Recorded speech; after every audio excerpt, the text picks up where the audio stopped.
Welcome viewers and aspirant. I am Kanhaiya Jha, and in this session I will explain the G20 summit recently organized at Rio de Janeiro, Brazil. और हम लोग इस session में इससे जुड़े हुए सभी इंटरेस्टिंग फैक्ट्स और डायमेंशंस को कवर करेंगे। और शुरू करते हैं हम लोग इस कॉन्फ्रेंस के सबसे पहले पिक्चर्स को देखते हैं कि you can see Narendra Modi Bharat के प्रधानमंत्री बिल्कुल बीचों बीच खड़े हैं और साथ में जितने भी पावरफुल लीडर दुनिया के दिखाई पड़ते हैं वो साथ में हैं। ये समिट अपने आप में ये बता रहा है कि दुनिया के बड़े लीडर्स आज एक साथ हैं और एक साथ मिलकर बड़ी बड़ी चुनौतियों का सामना करना चाह रहे हैं। आइए अब चलते हैं, हम लोग देखते हैं इससे जुड़े हुए कुछ फैक्ट्स को। तो देखो, ये समिट जो कंडक्ट हुआ है वो बिटवीन 18th एंड 19th नवंबर 2024 को हुआ है और इसका जो प्लेस था वो था रियो डी जेनेरियो, ब्राज़ील के म्यूजियम ऑफ मॉडर्न आर्ट में इस कॉन्फ्रेंस को कंडक्ट करवाया गया। हालांकि वर्ल्ड लीडर्स ने ब्राज़ील के और भी शहर में विजिट किया है। ये पहला समिट था जिसे ब्राज़ील ने कंडक्ट करवाया। इसके पहले G20 के किसी भी समिट को ब्राज़ील ने कंडक्ट नहीं करवाया है। G20 का पिछला समिट जो 2023 में हुआ था वो भारत में हुआ था। भारत के भारत मंडपम में ही हमने देखा था कि प्राइम मिनिस्टर ने उसको होस्ट किया था। 23 के समिट में हमने देखा कि अफ्रीकन यूनियन को इसमें इंट्रोड्यूस कराया गया, उन्हें मेंबर बनाया गया था। इस बार के समिट में अफ्रीकन यूनियन ने फुल फ्लेज पार्टिसिपेशन किया है, एक मेंबर के रूप में वो दिखाई पड़ रहे हैं। तो एक बहुत बड़ा अपॉर्चुनिटी बना अफ्रीकन यूनियंस के लिए, जहां वो अपनी वॉइस रेज कर सकते थे, ग्लोबल इश्यू पर कुछ बातें वो शेयर कर सकते थे वर्ल्ड कम्युनिटी के साथ। इस पूरे समिट का थीम रखा गया building a just world, a sustainable planet. एक ऐसा विश्व बनाना चाह रहे हैं G20 के लीडर जहां पे जस्टिस हो, फेयरनेस हो, किसी भी छोटे देश के इंटरेस्ट को भी वायलेट ना किया जाए और साथ में एनवायरनमेंट को भी प्रोटेक्ट किया जाए। जो भी हमारे नेचुरल रिसोर्सेस हैं उनको इस तरीके से यूटिलाइज किया जाए कि हमारे जनरेशन्स के नीड तो मीट हो ही, साथ में जो इन फ्यूचर अपकमिंग जनरेशन है उनके नीड के साथ भी किसी तरह का कॉम्प्रोमाइज नहीं हो। तो एक बहुत बड़े थीम के साथ ये कॉन्फ्रेंस कंडक्ट होता है रियो डी जेनेरियो में। और हाँ, इसमें यह भी डिसाइड हुआ कि अगला समिट जोहानिसबर्ग, साउथ अफ्रीका में 2025 में सेलिब्रेट किया जाएगा।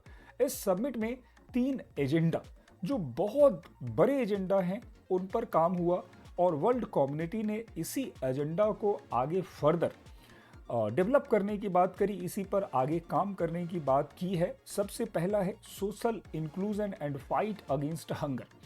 अभी भी ये देखा जा रहा है कि दुनिया में लगभग 500 मिलियन लोग ऐसे हैं जो कहीं ना कहीं हंगर को देख रहे हैं, या तो खाना उन्हें नहीं मिल पा रहा है या क्वालिटी फूड नहीं है। पूरे अफ्रीका को अगर हम देखते हैं तो यहाँ पर कम्युनल वार हो रहे हैं, कॉन्फ्लिक्ट हो रहे हैं, क्राइसिस है। इवन सूडान में मिलिट्री वॉरफेयर हो रहा है, इवन रसिया और यूक्रेन के बीच लड़ाइयाँ चल रही है, गाजा स्ट्रिप पर प्रॉब्लम दिख रहा है। तो वर्ल्ड कम्युनिटी ने कहा कि किसी भी कारण से अगर लोगों में हंगर, स्टारवेशन की प्रॉब्लम आ रही है, भूखमरी और जो भूख की समस्या है, सबसे पहले इसे टारगेट करेंगे और इसके लिए फंड भी प्रोवाइड कराएंगे और इसके लिए फोकस्ड प्रोग्राम भी लॉन्च करेंगे। इसके बाद कम्युनिटी ने energy transition and sustainable development को फोकस किया है कि आने वाले समय में हम लोग ज़्यादा से ज़्यादा रिन्यूएबल सोर्स ऑफ एनर्जी को प्रमोट करेंगे, चाहे वो विंड एनर्जी हो, चाहे वो सोलर एनर्जी हो, इवन हमारा जो जियोथर्मल एनर्जी है, ऐसे प्रोजेक्ट्स को प्रायोरिटी दिया जाएगा और सस्टेनेबल डेवलपमेंट को एकदम टारगेट में रखा जाएगा, फोकस किया जाएगा। तो इसके कारण न केवल हमारा level of pollution, global warming, ocean acidification जैसे प्रॉब्लम्स को भी हम हैंडल कर पाएंगे, वहीं हम अपने प्लैनेट्स को लंबे समय तक एक लिवेबल प्लैनेट बनाकर रख सकते हैं। और साथ में रिफॉर्म इन ग्लोबल इंस्टीट्यूट को प्रायोरिटी दी गई। ग्लोबल इंस्टीट्यूट आप जानते हो, वर्ल्ड बैंक, IMF, UNO, बहुत लंबे समय से इनमें रिफॉर्म पेंडिंग है। आज भी यूनाइटेड नेशन में केवल 5 परमानेंट मेंबर हैं जिनके पास वीटो पावर है।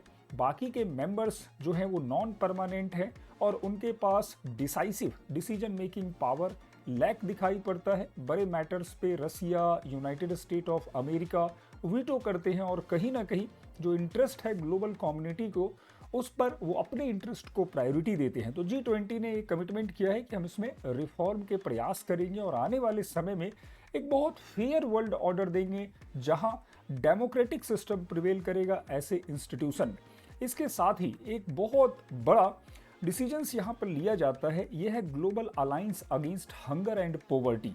तो इस ग्रुप ने एक और ग्रुप बनाया है 2024 में, जिसका ड्राफ्ट ब्राजील की फेडरल गवर्नमेंट ने प्रिपेयर किया और इसने कहा कि वर्ल्ड कम्युनिटी आगे चलकर पॉवर्टी और हंगर के लिए बहुत स्ट्रेटजिकली बहुत फोकस्ड तरीके से काम करेगी और इस पर एक ग्रुप होगा।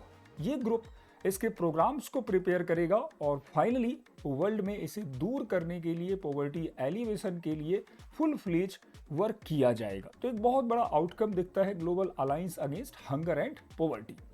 अब आते हैं हम लोग, आखिर G20 क्या है और इनके डिसीजंस क्या सच में इतने कारगर हो सकते हैं आने वाले समय में।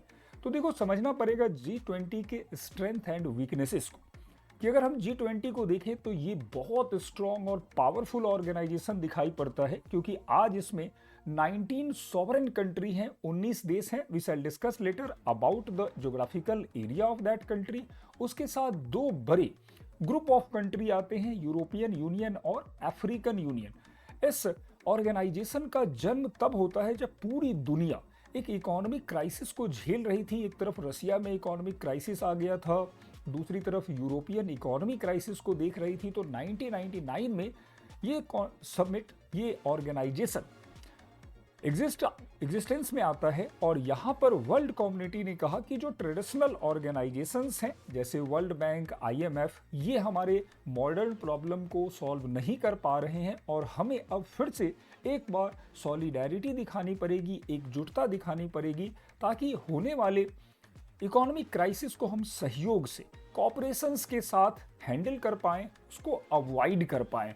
पिछले 20-25 सालों में इस ऑर्गेनाइजेशंस ने हर एक क्राइसिस में एक दूसरे को सपोर्ट किया है और कहीं ना कहीं इसने अपनी रिलेवेंसी को अभी जस्टिफाई भी किया है। 2008 का क्राइसिस भी था जिसमें G20 के मेंबर्स कंट्री ने बेल आउट पैकेज दिए थे बहुत सारे पिग्स कंट्री को। पिग्स मतलब सुअर नहीं मानना है, पिग्स मतलब पुर्तगाल, इवन यूरोप के ग्रीस हैं, स्पेन है और इटली हैं, तो ये पिग्स कंट्री थे।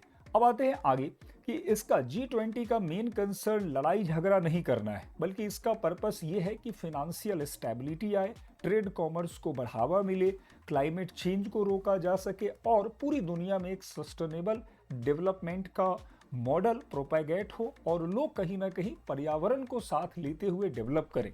तो एक सस्टेनेबल वर्ल्ड की ओर और एक स्टेबल वर्ल्ड की ओर चलने का प्रयास G20 करता है। आज अगर इसके हम स्ट्रेंथ को देखें तो पूरे वर्ल्ड के GDP का 85% G20 देशों के पास है, मतलब बहुत बड़ा ऑर्गेनाइजेशन है ये। 75% इंटरनेशनल ट्रेड आज G20 के देशों के बीच होता है। और हाँ, EU और AU दोनों को मिला दें तो पूरे विश्व की जनसंख्या का 78.9% G20 के पास ही है। तो कहीं ना कहीं एक बहुत बड़ा ऑर्गेनाइजेशन है जो पूरे वर्ल्ड को रिप्रेजेंट करता है। वर्ल्ड मैप पे भी देखें तो आज इसके कंट्री देखो, जहां साउथ अमेरिका के बड़े बड़े देश ब्राज़ील, अर्जेंटीना इसमें आते हैं, नॉर्थ अमेरिका से Canada, United State of America, even Mexico, Asia के बड़े देश आ रहे हैं, इंडिया, चाइना और बाकी के कुछ देश, इवन रसिया भी इसका एक मेंबर है, सऊदी अरेबिया, अफ्रीकन यूनियन पूरा, ऑस्ट्रेलिया, इंडोनेशिया, लगभग पूरा यूरोप या तो मेंबर है या फिर एक तरह से इनवाइटी है, गेस्ट मेंबर है जिसे बुलाया जाता है। तो एक बहुत बड़ा ऑर्गेनाइजेशन है जो पूरे वर्ल्ड कम्युनिटी को रिप्रेजेंट करता है और ग्लोबल इश्यू को टारगेट करता है। अब आते हैं थोड़ा हम लोग ब्राज़ील के बारे में समझ ले कि इस समिट के साथ ब्राज़ील का क्या रिलेवेंस बनता है। तो देखो, जब भी इस तरह के समिट हो तो उस लोकेशन, उस कंट्री को हमें बहुत डिटेल में देखना चाहिए।